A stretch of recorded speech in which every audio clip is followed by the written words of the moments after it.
Amen. Le titre du message de ce matin, c'est « Soyez des porteurs de feu dans votre génération » ou « Soyons des porteurs de feu dans notre génération ». On parle depuis quelque temps de réveil, mais quand on parle de réveil, on ne parle pas d'émotion, on ne parle pas de situation émotionnelle excitante qui nous excite qui excite juste les sens. Mais le réveil que Dieu veut susciter n'est pas fait pour rester enfermé dans quatre murs. Il n'est pas non plus décoratif, mais le réveil est un feu contagieux. Souvenez-vous seulement lorsque vous êtes né de nouveau, quand vous avez connu la grâce de Jésus, que vous avez connu son pardon, que vous avez connu la plénitude de sa vie en vous, comment vous étiez en feu, comment vous vouliez que tout le monde le sache. C'était un réveil que vous viviez à ce moment-là. C'était un réveil qui vous remplissait, que là, vous étiez en feu, vous vouliez que tout le monde voie, que tout le monde sache, pas voie, mais sache que vous aviez rencontré le Seigneur et qu'il vous bénissait. Et c'est ça le but, c'est que le monde voit la lumière briller. Ils veulent pas des forgerons bibliques, c'est-à-dire des gens qui leur tapent sur la tête avec la Bible, mais ils veulent voir des gens qui laissent briller la lumière. J'ai dit la semaine dernière dans la prédication, la lune par elle-même ne brille pas. La lune reflète le soleil. Et c'est la même chose. Nous, par nous-mêmes, nous ne brillons pas. Même s'il y en a qui pensent qu'ils sont brillants, vous n'êtes pas brillants, je peux vous le dire. On ne brille pas. C'est la lumière de Jésus en nous qui fait qu'on brille. C'est sa lumière. C'est ça qui fait qu'on brille. Donc, c'est un feu qui doit se répandre, qui doit toucher, transformer ceux qui nous entourent. Car le but d'un réveil n'est pas seulement que nous soyons bénis, ou encore qu'on soit bénis entre nous, puis qu'on se fasse du bien entre nous. Le but, c'est que le monde voit la lumière briller. Que le monde autour de nous voit la lumière briller. Jésus a dit dans Matthieu, chapitre 5, versets 14 à 16, « Vous êtes la lumière du monde. Votre lumière doit briller devant tous les hommes, pour qu'ils voient le bien que vous faites et qu'ils en attribuent la gloire à votre Père céleste. » Nous sommes la lumière du monde, nous dit Jésus. Nous sommes la lumière du monde.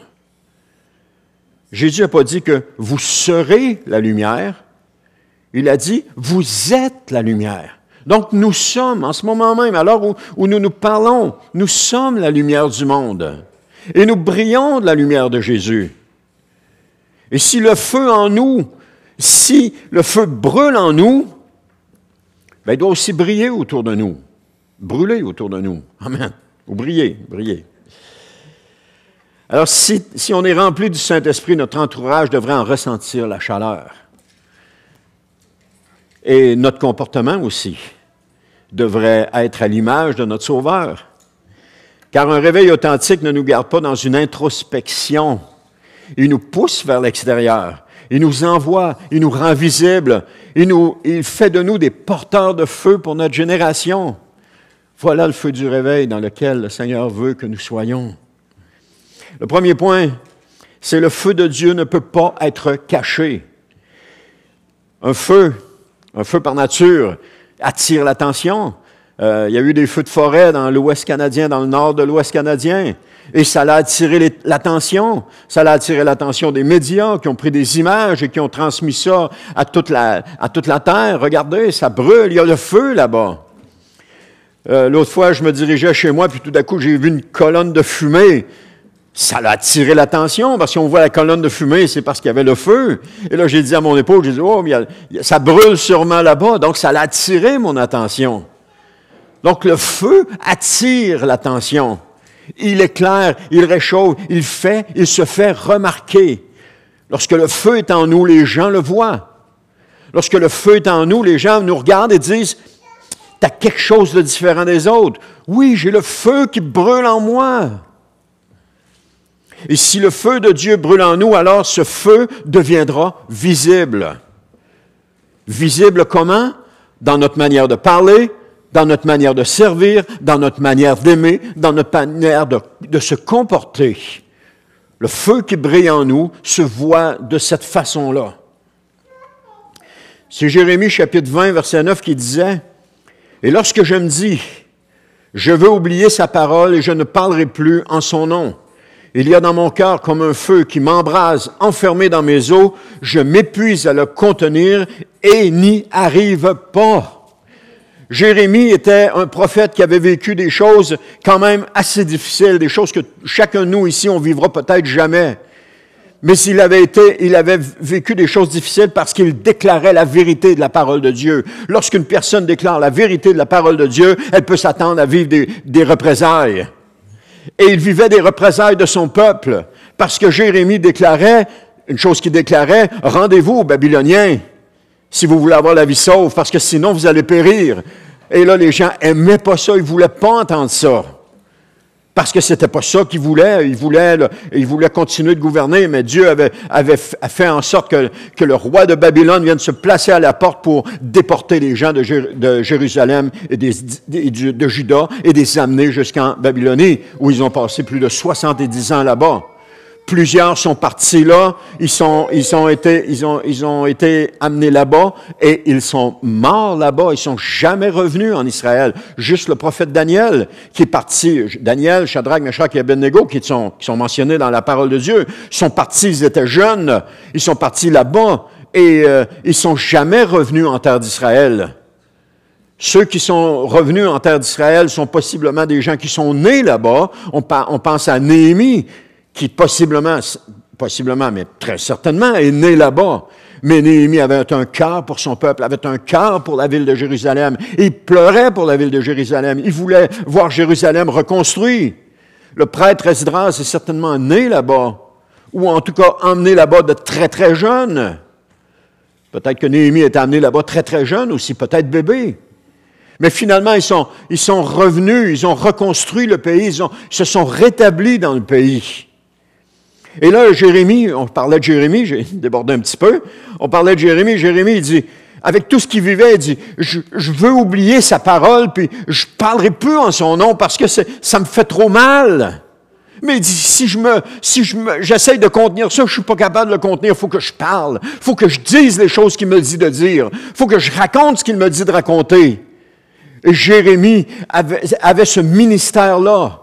Il devait dire, juste à lire son livre, et vous allez voir le ministère, et même juste à regarder dans l'Ancien Testament, il y a d'autres prophètes qui vont parler du prophète Jérémie. Jérémie a déclaré la parole de Dieu. Jérémie s'est tenu debout pour le Seigneur. Est-ce que c'était ce qu'il voulait? Pas tout le temps, mais c'était ce que Dieu lui demandait. Et Jérémie a obéi à ce que Dieu lui demandait. Il a obéi, il a fait ce que Dieu lui demandait. Le prophète Amos va aussi dire dans ce sens, dans Amos chapitre 3, verset 8, « Le lion a rugi, qui n'aurait pas de crainte? Oui, le Seigneur l'Éternel a parlé, qui oserait ne pas prophétiser? » Qui oserait ne pas prophétiser? Lorsque le Seigneur parle, qui oserait ne pas prophétiser? On ne peut pas garder à l'intérieur de nous sans que ça nous fasse quelque chose, sans que ça nous crée un poids à l'intérieur. On ne peut pas garder les paroles que le Seigneur nous donne sans que ça fasse rien. Je me souviens lorsque le Seigneur m'a appelé justement à ce ministère de prophétie, et je m'en allais à l'église, puis je disais, Seigneur, si tu as une parole aujourd'hui, donne-moi-la, je vais la dire. Et lorsque la parole venait, je disais, non, je ne voulais pas la dire. Et là, c'était à l'intérieur de moi, mais à un moment donné, je ne pouvais plus contenir ça. Et c'est là que j'ai commencé à parler, c'est là que j'ai commencé à sortir. Est-ce que j'étais craintif? Oui, j'étais craintif, parce que je ne savais pas ce que les gens allaient penser de moi, mais ça, aujourd'hui, on ne pense plus à ça. Pour rester poli. On veut servir le Seigneur. On veut servir le Seigneur. C'est lui qu'on veut servir. Alors, comme Jérémie, Amos reconnaît que le message divin ne peut pas être retenu. On ne peut pas le retenir. De même, Pierre et Jean, qui ont répondu aux membres du Grand Conseil, on voit ça dans Actes chapitre 4, verset 20, mais avant de le lire, Pierre et Jean vont guérir un boiteux. C'est la première fois que des personnes autres, non, il y a eu des prophètes dans l'Ancien Testament, mais dans le Nouveau Testament, c'est la première fois que deux personnes vont guérir quelqu'un et que c'est pas Jésus qui le fait, mais c'est Jésus qui le fait, mais à travers les deux personnes. Pierre et Jean prennent la main d'un boiteux ou d'un infirme qui est à la belle porte, et puis ils le lèvent et le boiteux se tient debout. Et là, Pierre et Jean, ça les a sûrement remplis de foi, bien qu'ils étaient remplis de foi. Alors, à la suite de cela, ils ont été convoqués devant le grand conseil à cause de ce qu'ils ont fait, à cause du bien qu'ils ont fait, pas parce qu'ils ont mal agi, à cause du bien qu'ils ont fait. Et dans Actes 4:20, ça nous dit, « Quant à nous, nous ne pouvons pas garder le silence sur ce que nous avons vu et entendu. » Ce que nous avons vu et entendu, ce que Jésus a fait en nous, ce que Jésus a fait pour nous, on ne peut pas garder le silence là-dessus. On ne peut pas le contenir, on ne peut pas le garder, on doit en parler. Parce que quand Dieu dépose son feu dans le cœur de quelqu'un, il devient impossible de le garder pour soi. Et ça déborde. Cela déborde dans les paroles, dans les choix et dans les priorités. La présence de Dieu en nous se fait sentir, elle se fait voir. Et c'est ce dont le monde a besoin. Le monde a besoin de voir des serviteurs de l'Éternel.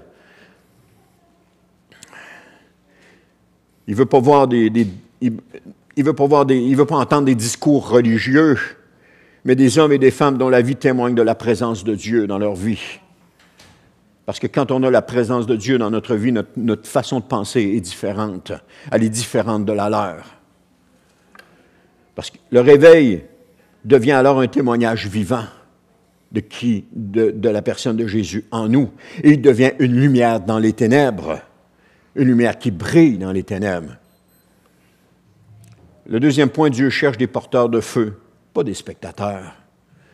Il y en avait beaucoup qui suivaient Jésus juste pour suivre Jésus.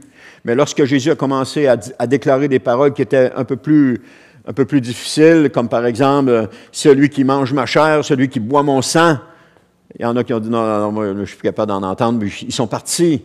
C'était des spectateurs. Les gens qui ont reçu, qui ont mangé le pain et le pain et les poissons que Jésus a multipliés, après ça, ils suivaient Jésus partout. Pourquoi? Parce qu'il avait été rassasié, puis il voulait encore être rassasié. C'était des spectateurs. Le danger dans l'Église, c'est de croire que le réveil est pour quelques-uns seulement. Croire que c'est pour les leaders, croire que c'est pour les prédicateurs, croire que c'est pour les intercesseurs ou encore pour quelques zélés. Bref, pour les autres, c'est toujours pour les autres et pas pour nous. Mais laissez-moi vous dire que chaque fois que vous vous dites intérieurement, « Ah, ça c'est pour les autres, c'est pas pour moi, c'est parce que c'est pour vous. » Chaque fois, je la répète, chaque fois que vous vous dites à l'intérieur de vous, « Cela, c'est pas pour moi, c'est pour les autres, c'est parce que c'est pour vous. » Et je vous parle par expérience quand je dis cela. Mais la parole est claire. Le Saint-Esprit est pour tous ceux qui croient. Acte 2, 17, c'est Pierre qui reprend une prophétie de Joël qui dit « Dans les jours de la fin, je répandrai mon esprit sur tout le monde. » Tout le monde. Pas seulement sur les anciens, pas seulement sur des jeunes, pas seulement sur des femmes, pas seulement sur des hommes, pas seulement sur les pionniers, pas seulement sur les nouveaux croyants. Le feu ne connaît pas de catégorie. Il cherche des cœurs disponibles. Il cherche comme le feu de l'éclair qui descend. Qu'est-ce qu'il cherche? Qu'est-ce que le feu de l'éclair descend? Qui descend, qu'est-ce qu'il cherche? Il cherche la masse. C'est pour ça qu'il se dirige de toutes sortes de façons, parce qu'il court à la masse. Parce que c'est là qu'il va que les électrons vont se décharger, c'est lorsqu'il y a la masse. Je me souviens une fois, il y avait une maison abandonnée sur un terrain, et puis j'étais avec mes oncles, et puis on faisait les foins, et il est venu un orage.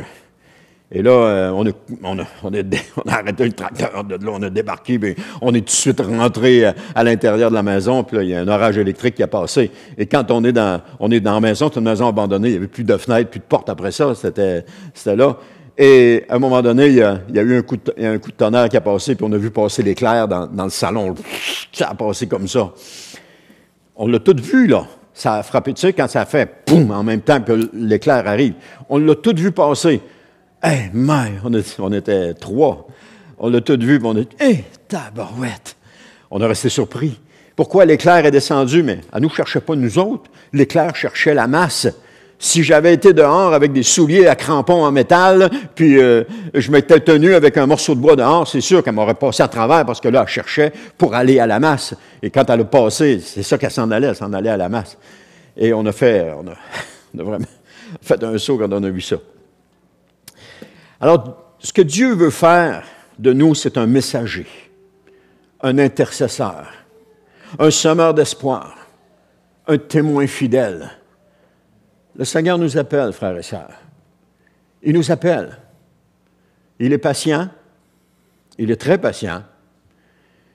Le Seigneur ne cherche pas des spectateurs, mais il cherche des porteurs de sa lumière, des porteurs de sa parole, des porteurs de sa vie. Il nous cherche, il nous appelle. Il est constamment là, à notre recherche. Il est patient. Parce que souvent, on dit « Oh, non, non, non, non, non, non, non, non, non, non, non, non. » Mais à un moment donné, on vient qu'on ne peut plus dire « Non, non, non, non, non. » Puis on dit « OK, Seigneur, je vais le faire. » Le troisième point, le réveil ne reste pas enfermé. Le réveil qui reste enfermé s'éteint. On a un petit appareil chez nous qui est long de même, qui s'est fait homemade, comme on dit. C'est long de même, et puis c'est gros comme ça. Il y a une cheminée, il y a une petite porte en arrière. Olivier l'a vu. Ce que ma femme a fait, elle met dedans du carton de crête d'œufs. Et puis, elle allume le premier, elle met le feu dedans, elle allume le premier, puis elle rentre les autres, puis après ça, elle ferme la porte. Et ça étouffe le feu. Et là, ça se met à boucaner. Ça boucane. Le feu se consume encore, mais il y a tellement peu d'air, ça boucane. Alors, comme ça démontre, si on garde le feu enfermé à l'intérieur de nous, il va y avoir un peu de boucan qui va sortir au début, mais après un certain temps, il va complètement s'éteindre. Et c'est ça qui arrive avec ça. Ça ne se consume pas tout, ça s'éteint. Mais ça a fait de la boucane pendant quelque temps. Pourquoi il y a la boucane? C'est pour éloigner les mouches. Et est-ce que ça marche? J'ose espérer que ça marche.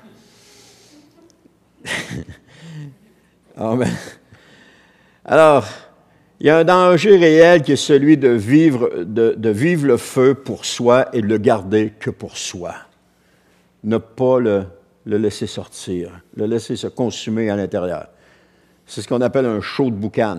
Ah, tu boucanes, mais à un moment donné, ça va s'éteindre. À un moment donné, il n'y aura plus rien qui va sortir de là. Mais un feu qu'on enferme finit par manquer d'oxygène.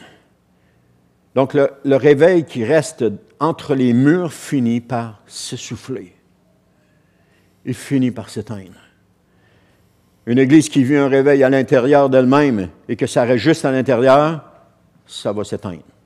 Ça ne continuera pas. Pour que le feu s'embrase, il faut ouvrir grand les portes. Vous savez, ceux qui ont des foyers, vous êtes obligés d'ouvrir on appelle ça ouvrir les clés pour laisser rentrer de l'air, parce que le feu, il a besoin d'air pour s'alimenter. Si on ferme la clé, il n'y a plus d'air, il ne s'alimente pas. Alors l'Église, c'est la même chose, ou même nous, c'est la même chose. Si on veut que le feu de Dieu brûle en nous, il faut ventiler. Il faut ouvrir la bouche. Il faut parler. Et là, le feu brûle. Souvenez-vous, quand vous avez témoigné de Jésus, comment il y avait la joie dans votre cœur. Comment il y avait cette joie-là. Je me souviens quand le Seigneur disait « Tu vas parler à telle personne. » Et je disais oh, « OK. » Puis là, finalement, je parlais à cette personne-là. Oh, quand je repartais de là, il y avait cette joie à l'intérieur de moi. C'est incroyable. Pourquoi cette joie? De un, parce que j'avais accompli ce que le Seigneur me demandait. Et de deux, parce que j'avais proclamé sa parole à quelqu'un qui ne le connaissait pas. Il y avait cette joie-là. Quand on parle de Jésus, il y a cette joie-là en nous qui sort, qui touche les cœurs des autres et gloire à Dieu, ça crée un feu en nous. Les apôtres ont parlé de Jésus, Paul a parlé de Jésus. Ils ont tous parlé de Jésus, c'était naturel. On ne doit pas laisser ça enfermer à l'intérieur de nous. On ne doit pas laisser ça enfermer à l'intérieur de ces murs. Ça doit sortir. On doit parler de Jésus aux gens qui nous entourent. On doit en parler dans notre famille. Ouais, mais on a déjà parlé dans notre famille, puis ça ne donne plus rien. C'est pas grave. C'est pas grave. Il faut que ça continue. Amen. Le feu qui reste entre les murs finit par s'essouffler, car le feu de Dieu est fait pour avancer. Vous savez, le Seigneur, il y a une chose qui a permis dans l'époque dans laquelle on vit, c'est l'avancement de son royaume, le témoignage de l'Évangile. Et c'est ça qui a permis. Satan ne peut pas contrecarrer cela, parce que Dieu dirige, c'est Dieu qui contrôle l'histoire. Et Dieu a décrété que l'Évangile allait être proclamé à toute la terre entière. Quand Jésus dit qu'il ne reviendra pas tant et aussi longtemps que le royaume des cieux n'aura pas été proclamé à toute la terre entière. Donc, Dieu a permis cela. Donc, on peut continuer à témoigner. Satan ne nous arrêtera pas parce que Satan ne peut pas nous arrêter de témoigner de Jésus. Peut-être mettre des bâtons dans les roues, mais pas nous arrêter.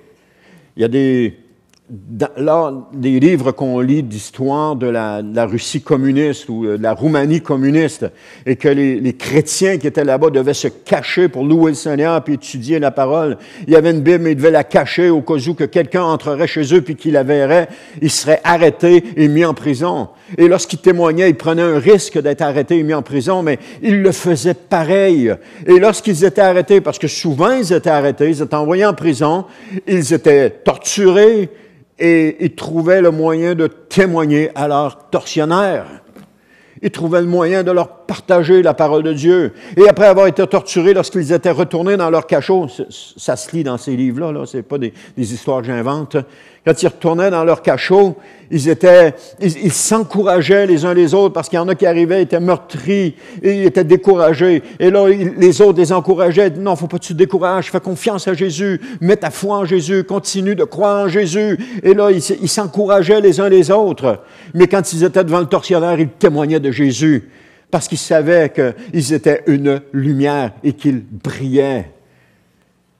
Ils avaient cette foi-là en eux, ils avaient ce courage-là en eux de pouvoir de témoigner de Jésus, même dans la persécution, parce que c'était une époque de persécution dans laquelle ils vivaient. La semaine dernière, dans l'étude sur l'Apocalypse qu'on a ici le dimanche soir, à 6 heures, ceux qui veulent venir, vous êtes toujours les bienvenus. Cette semaine, on parle du chapitre 4, verset 1. On a discuté du réveil de Girardville, parce que moi, ça m'a toujours impressionné, ce réveil-là. Écoute, c'est des gens qui, tout à coup, se réveillent au milieu de nulle part et puis que l'Esprit de Dieu agit. Et là, il y en a qui ont commencé à expliquer ça plus en détail.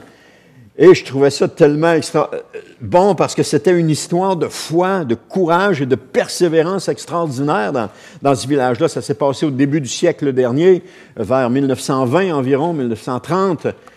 Et ceux que ça intéresse, sur le blog du Centre chrétien, c'est-à-dire www.cclsje.com, vous allez dans l'onglet blog, j'ai mis un article, là, et c'est pour ceux qui étaient sur le cours, ils en ont reçu une copie, j'espère que vous l'avez reçu, oui. Et j'ai mis le même article que je leur ai envoyé, je l'ai mis là pour que vous puissiez le voir. C'est vraiment extraordinaire de voir comment ces gens-là ont témoigné de Christ à travers la persécution, parce qu'ils ont été persécutés. Une de mes filles a marié un Desmarais de Saint-Hyacinthe. Pour ceux qui connaissent cette région-là, il y a un monsieur Desmarais. Lui a connu le Seigneur dans les années 40. Et toute sa famille est venue au Seigneur dans ces années-là. Et laissez-moi vous dire qu'il se faisait lancer des tomates, il se faisait injurier publiquement, il se faisait toutes sortes de choses qu'on leur faisait parce qu'ils étaient des croyants. Et ce monsieur Desmarais-là a jamais cessé de témoigner de Christ.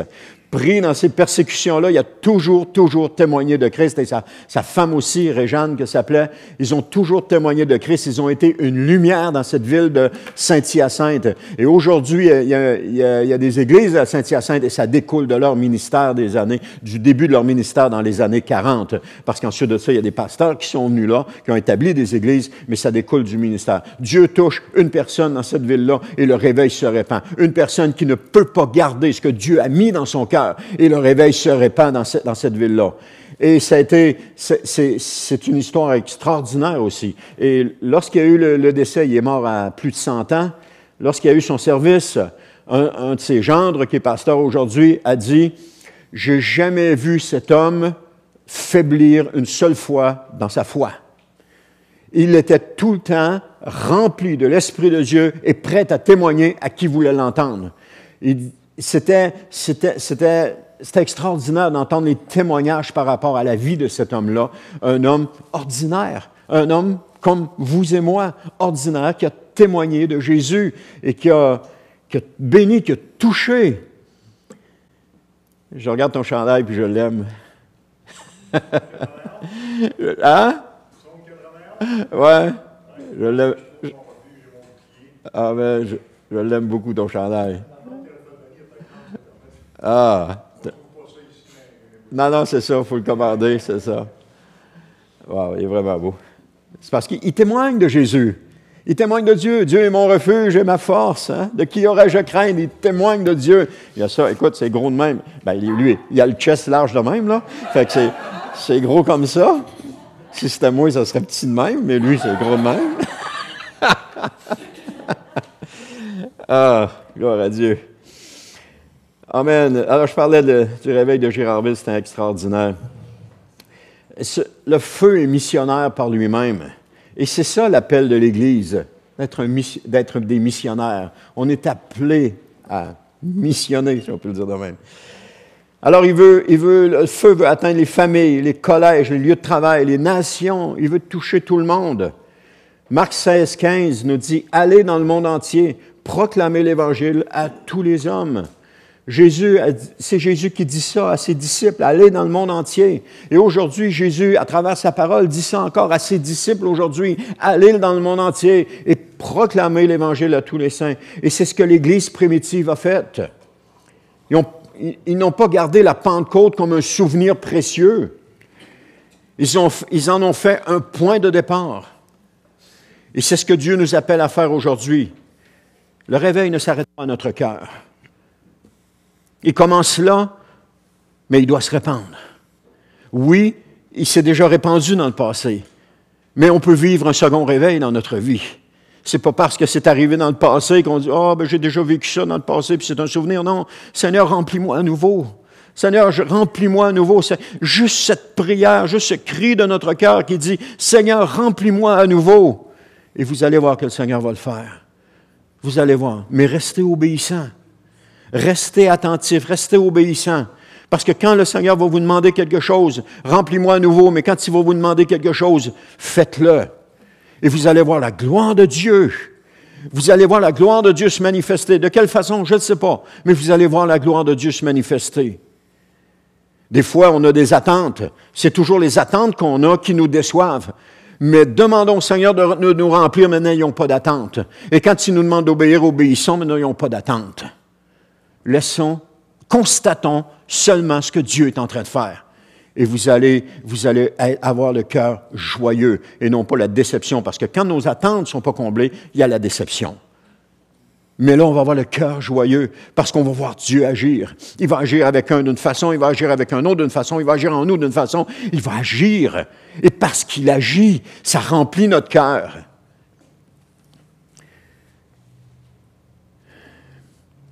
C'est comme un liquide qui est versé par terre. Si je prends une cruche d'eau puis que je la verse par terre, ça ne reste pas là tout d'un bloc. Ce n'est pas de la gélatine, c'est de l'eau. Elle va se répandre. Puis elle va aller dans le sens où ça penche. Alors, je ne sais pas comment Dieu penche les choses dans votre vie, mais si vous répandez la parole de Dieu, ça va couler dans le sens où Dieu penche les choses. Amen. Je termine avec ceci. Le réveil n'est pas un aboutissement, c'est un appel.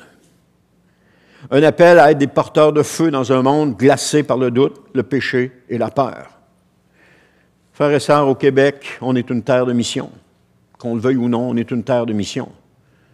Pendant des années, l'Amérique a envoyé des missionnaires sur le continent africain. Et aujourd'hui, c'est le continent africain qui envoie des missionnaires en Amérique. C'est extraordinaire. Nous sommes une terre de mission. Et ce feu-là n'est pas le tien. Ce feu-là est le feu de Dieu. Il vient d'en haut. Élie, le feu qui a consumé l'autel, ce n'était pas son feu à lui, c'était le feu qui venait d'en haut. Son feu à lui n'aurait même pas pris tellement il y avait d'eau dans l'autel. Mais le feu qui venait d'en haut, l'eau, ça ne dérangeait pas. Il a complètement pris. Il a complètement pris, il a complètement brûlé, complètement été consumé. Le feu qui vient d'en haut. Alors, ce que nous avons en nous, ce que nous portons, nous sommes des porteurs de feu, c'est le feu qui vient d'en haut. Mais il a été déposé en toi pour que tu le portes avec fidélité. Ne l'enferme pas. Ne l'étouffe pas. Laisse-le brûler, surtout laisse-le briller, que les autres voient à travers toi. Tu es la lumière du monde. C'est ça que Jésus dit. Tu es la lumière du monde. Pas tu vas être la lumière du monde. Pas tu as été la lumière du monde. Tu es, c'est présent. Maintenant, présent, tu es la lumière du monde. Alors va. Va avec ce que le Seigneur t'a donné. Va dans la direction que le Seigneur te conduit. Va. Fais ce que le Seigneur te demande. C'est la chose la plus importante. Allume d'autres cœurs. Rayonne dans ton entourage et sois un porteur de réveil pour ta génération. Être un porteur de réveil pour notre génération. Peut-être que vous n'avez jamais connu ce feu intérieur-là. Cette lumière qui éclaire de l'intérieur, mais sachez que Jésus vous appelle aujourd'hui. Il ne veut pas seulement pardonner, mais il veut faire de nous des lumières. Oui, pardonner, c'est le point de départ, mais il veut faire de nous des lumières. Il veut allumer une nouvelle vie, une espérance nouvelle, une paix profonde en nous. Alors, laissons-nous prendre par le Seigneur. Laissons-nous diriger. Tantôt, on chantait laisse-moi venir dans tes bras d'amour, être entouré dans tes bras d'amour. Laissons le Seigneur encore une fois nous entourer. On n'a pas été créé pour marcher dans l'ombre. On n'a pas été créé pour marcher dans les ténèbres. Le monde à l'extérieur, c'est un monde de ténèbres. Les gens qui marchent dans ce monde sont dans des ténèbres. Mais nous sommes porteurs de la lumière. Et lorsque nous avons, et ça, il faut se réaliser cela, lorsque nous arrivons à quelque part, nous arrivons avec la lumière. Nous éclairons leurs ténèbres. Nous éclairons leurs ténèbres par nos paroles, par notre comportement, par notre attitude, par nos pensées. On éclaire leurs ténèbres. Si on se comporte comme eux, on met un seau sur la lumière, il n'y a plus rien qui brille. Mais si on se comporte comme le Seigneur veut qu'on se comporte, on est une lumière qui brille dans ce monde de ténèbres. Alors tout commence aujourd'hui. Si on ouvre notre cœur et qu'on dit simplement, « Jésus, viens dans ma vie. Allume en moi ta lumière. Rallume ce feu. » J'ai un foyer dehors, bon, on met des bûches dedans, puis là, quand ça s'éteint, le feu diminue, ou quand ça vient juste sur les braises, là, on va remettre des bûches dedans, on met des bûches dedans, puis là, oups, ça recommence à brûler. C'est du bois mou, ça fait que ça brûle vite. On fait ça continuellement, mais gloire à Dieu. Le feu brille, le feu brûle. Ça doit être ainsi dans notre cœur aussi, que le feu brûle en nous. Faisons ce que Jésus nous demande de faire. Ayons cette attitude de serviteur. Amen.